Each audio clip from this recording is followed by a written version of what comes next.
The part opens up with a flashback of Tatta's life while he used to work in an automobile garage in the real world. Tatta inspires everyone with his optimism, yet despite his upbeat outlook, people often make fun of him. Tatta longs to leave his job as a mechanic behind but cannot because it is the only way he can get enough money to finish several courses required for a sound educational background. One day while at work, Tatta fails to correctly position the vehicle lifting jack, causing the car to lose balance and fall on his superior Kato, damaging his hand. As a result of the significant hand injury, Kato chooses to leave work, and this really affects Tatta. Back to the present, Tatta decides to assist Arisu and the others since he doesn't want the past to repeat again, and wants to do anything that can help his team and save their lives. Meanwhile, Usagi, who was attacked by Naragi as he attempted to rape her, falls unconscious to the ground. Fortunately, Arisu shows up just in time and manages to take down Naragi while he is forcing himself on an unconscious Usagi. Naragi mocks Arisu but gets punched several times by Arisu while the game has only 9 minutes left. After this, Arisu carries Usagi on his back and takes her to their base where she apologizes for not being able to help him in the game. With 7 minutes remaining, Arisu is compelled to think of a way to claim Kuma's base. On the other hand, after being sure about the win, Kuma decides to take a walk, and Arisu meets him at the side of the sea. The two men have a heart-to-heart conversation, and Arisu thanks Kuma for all the advice he gave him earlier and asks him to shake hands for the last time. At first, Kuma refuses to do so and tells Arisu that if they shake hands, Arisu will lose some important points, but later walks towards Arisu and shakes hands. To his surprise, as soon as they shake hands, the scoreboard gets updated and Kuma's points get transferred to Arisu, providing his team with the lead of 500 points. Everyone gets shocked when they hear the voice mentioning that Arisu's team has gained points and is now in the lead. Seeing his clever plan, Kuma praises Arisu and asks him how he managed to do this. The scene then flashes back a few minutes when Arisu finds Tatta banging his hand with the door of a container. After seeing this, Arisu immediately rushes to Tatta and tries to stop him from hurting himself. Tatta tells him that he has a plan to get points and just wants to take the bracelet out of his hand.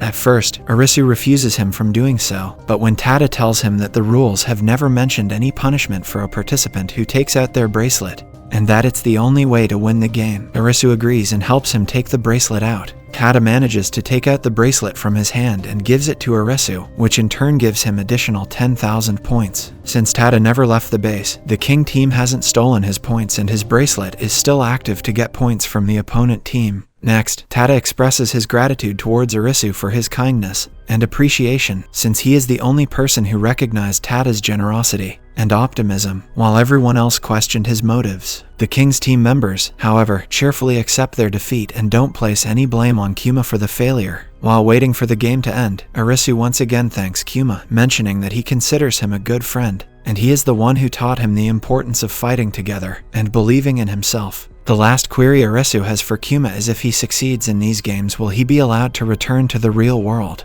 Kuma urges Arisu to trust his gut feeling, but he doesn't give him a definitive answer. Since Arisu is in control of his own destiny, Kuma just wants him to keep playing and make decisions about his future. Kuma suggests Arisu live his life on his own without following others. Listening to this, Arisu tells Kuma that if they had met in the real world, they would have been wonderful friends. Kuma then accepts his defeat with pride and stands on top of a rock. Right then, lasers start flashing from the sky and each member of Kuma's team gets killed. Back at the base, Usagi wakes up after Kuna informs her about the victory. Arisu rushes back to Tatta and thanks him for his sacrifice. Sadly, because of excessive blood loss, Tatta loses his life and Arisu bids him a final goodbye by burying his body near the ocean. Following this, Kuna, Arisu, and Usagi make an oath to fight and win the games for his sacrifice. This time, even Naragi is grateful for Tatta's efforts. The scene then shifts to the Teo prison, where many participants are waiting for the game to start. Surprisingly, Kishiya is also there. The players are all prepared, wearing their respective collars and waiting in the central guard room to play the game. Right then, the name of the game is revealed and it is called Solitary Confinement. The large TV displays the rules of the game and a lady makes an announcement informing everyone that they must accurately predict the card sign that will show on the back of their individual collars. However, for a change, they are not allowed to look at the card signs on their own and should take help from another player. It is also mentioned that if the player gives the wrong answer, the collar will explode, killing them on the spot. To save their life, the players need to find a Jack of Hearts hiding between them. The game's twist is that the players must identify the Jack of Hearts as quickly as possible in order to avoid being imprisoned there indefinitely. Inside, there is enough food and water for them to last their whole lives, and the only way they can leave is by discovering the Jack of Hearts. Following the announcement of the rules, individuals immediately form groups to learn one another's symbols, and Kishia also finds a genuine partner. Soon, with each round coming to an end, the group members start betraying one another by lying about the symbol on their collar. Because of this, the player tells the wrong symbol when they are asked,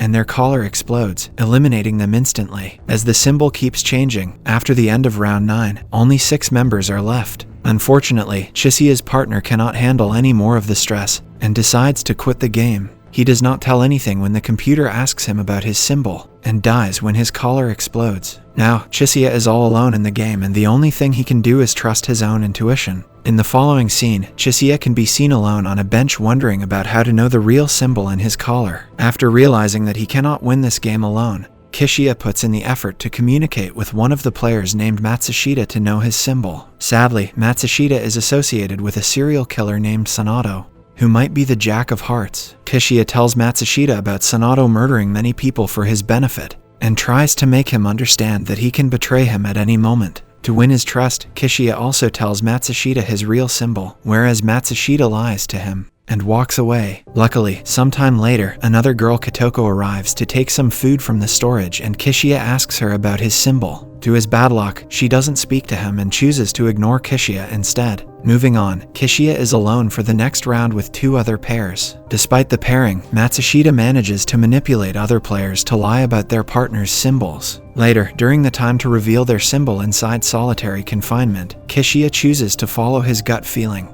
and selects a diamond as the answer. From the confinement, Matsushita steps out of the confinement alone and thinks that he is the last one remaining and laughs maniacally. To his dismay, Kishia, Sanato, and Yaba also walk out of the confinement, despite Matsushita lying to them about their symbols. After this, Kishia accuses Matsushita of being a Jack of Hearts, but he kindly refuses to be one. To prove this, Kishia tells him how he observed him and Kikoto meeting together in the cafeteria and communicating each other's symbols without speaking, but with the help of different flavors of cookies. Despite this, Matsushita still refuses to be a Jack of Hearts, but the 3 boys soon capture him, put him inside a cell, and start beating him. While the duo of Yaba and Sanato continue beating Matsushita, Kishia walks out of the prison, and the floating plane carrying the Jack of Hearts card burns down. The following scene is a documentary created by a survivor named Kaito Kimiyama. He has interviewed several individuals and put bits of their stories into his documentary. It is very obvious after seeing this video that the world has turned into a comfortable place for drug users, criminals, and thieves. Many of them claim to have great freedom with no norms to follow and are glad to be a part of this world.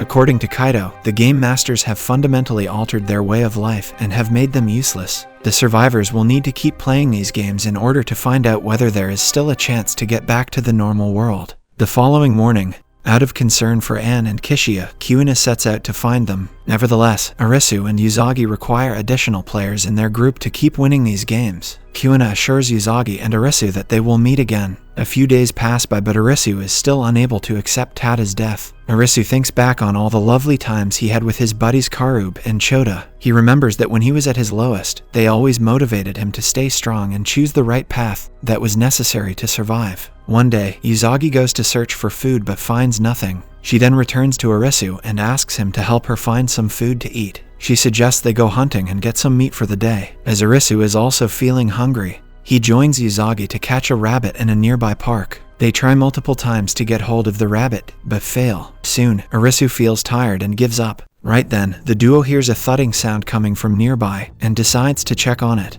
They follow the sound and arrive at the main road where a huge number of people are lying dead on the ground. Among the dead people, Arisu spots Kaito and approaches him. Before dying, Kaito can only tell them about different films that he has captured during his time in the place. To find out more, Arisu enters Kaito's vanity van and discovers numerous recordings. He and Usagi decide to play each of them and get to know that Kaito recorded all of it in his 8mm small camera. While watching the videos, they spot Anne, who is there studying the growth of different plants and the water level. At last, Anne leaves by stating that she is trying to get out of Tokyo to find out who created this havoc. In the next video, Kaito travels to a neighborhood in Setagaya after hearing reports about a person who can recall every minute detail of their entry into this world. Later, she is revealed to be a woman who underwent brain surgery, but can still remember every moment of the abrupt transformation. The woman says that the individuals she saw during the transformation were not humans. Just when she is about to say more, the King of Spades arrives there and kills her along with other people in the neighborhood.